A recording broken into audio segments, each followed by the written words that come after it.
should say. First, the weather story as well. Very icy in its own right. So we're now looking at the snow flying across the plains. Fox Weather says that things are going to get worse.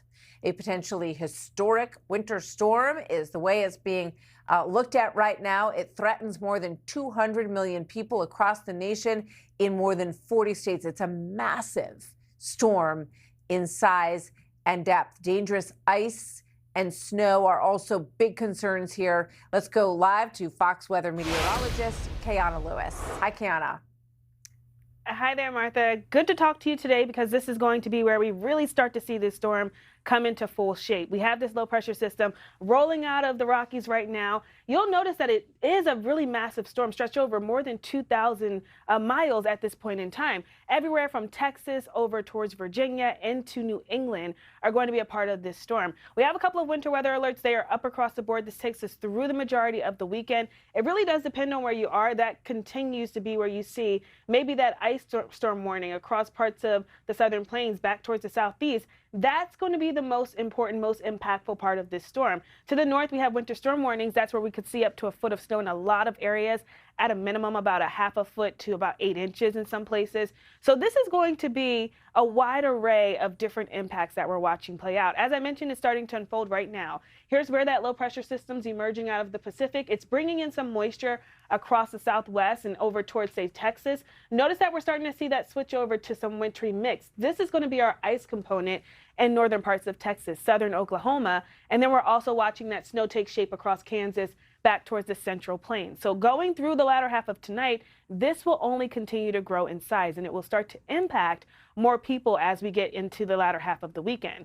The ice threat is going to be top of mind, especially if you're across the southern plains, the Tennessee Valley, moving into parts of the mid-Atlantic. This zone here is where we have that bright shading of white. That's upwards of at least 3/4 of an inch of ice. So that's going to be heavy ice weighing down on power lines, trees. This could bring in widespread power outages across a good chunk of the country. We may get some sleet that mixes in, hopefully so that would cut down on some of the ice formation, but of course that ice is top of mind. So if you're in any of those areas, you want to make sure that you have a backup generator in place, a plan in place. And then on top of that, we have this heavy snow that really takes aim towards the mid-Atlantic and the northeast. Parts of the mid-Atlantic could see upwards of a foot of snow. That would be the heaviest snowstorm in one event that we've seen in over a decade. That also could lead to some power outages here too, especially for the mid-Atlantic, where we see that switch over from wintry mix to a little bit of that snow. So this is going to be where we could see some of our highest power outages. The same is said back towards the Tennessee Valley through at least Monday.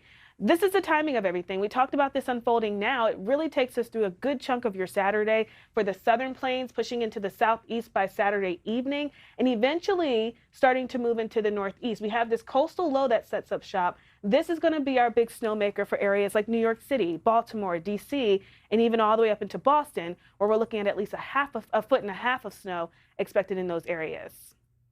Wow, that was great. That was very informative. Kiana, thank you very much. It really is going to impact such a huge part of the country. So let's bring in storm chaser Mark Bennett, who's in North Carolina, one of the dozens of states that are in the path of this storm. What are you seeing there, Mark? Well, so far, by the way, good to be with you. So You far, too? it's like in the 50s here today down in Wilmington, where I am. But that's going to change. This deep Arctic air is going to come in, and we're going to have what we call cold air damming, where the thick Arctic air gets set up east of the Appalachians, and then that'll start to erode probably. And you know what? We're going to have to be rooting this time for sleet. Most snow weenies hate sleet.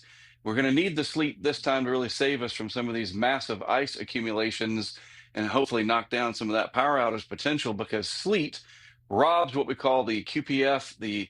In other words, basically when you have a sleet pellet, you get rid of a bunch of snowflakes. And in this case, if we can get the sleet and not the freezing rain, that could be a really big plus on this side of the Appalachians here in the Carolinas.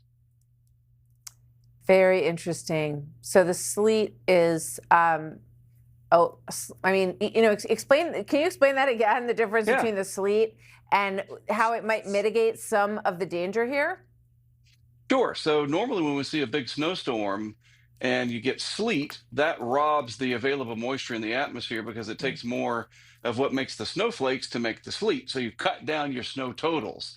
In this situation, we don't want the rain falling through a shallow area of very cold air below freezing at the surface and accumulating on surfaces. We'd rather have these little snow pellets or sleet pellets, as it were, instead of the raindrops, because freezing rain is literally rain falling from the sky into a freezing air mass. In fact, when it gets really cold here in Wilmington, North Carolina, yet we don't have a winter storm, I'll turn the hose on to get the trampoline all iced up. I make my own freezing rain.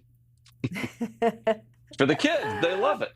But for Right. power outage situations and travel and whatnot, no bueno. A little an ice rink of sorts there. Yes. Yeah, thank you so much, Mark. We're going to be obviously watching this. Everybody's checking the Fox Weather app to see how it's going to Indeed. impact their area. And it's the ice storm stuff that is super dangerous. And we'll see what the snow accumulation looks like in the Northeast as well, where it looks like it could pile up quite a bit. Mark Sudduth, thank you. Sure.